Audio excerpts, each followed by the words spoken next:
Tina, when you talk about screens, does that include TV screens or mostly computer tab phone screens? Asking for my 11-year-old. When I talk about screens, and I apologize, I'm bad with the terms sometimes.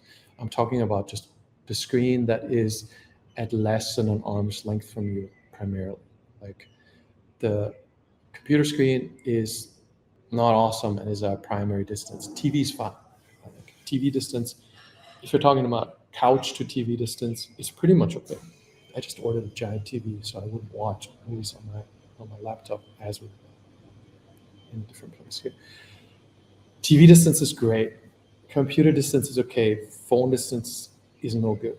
Distance is key, right? Like when I talk about screens or when I talk about close-up, it's always a distance question, right? Like this, where we have phones is terrible. Avoid as much as possible. The distance we're talking at now with the computer is sustainable for a workday. The TV distance you can pull off for recreation. Meow, meow, meow, meow.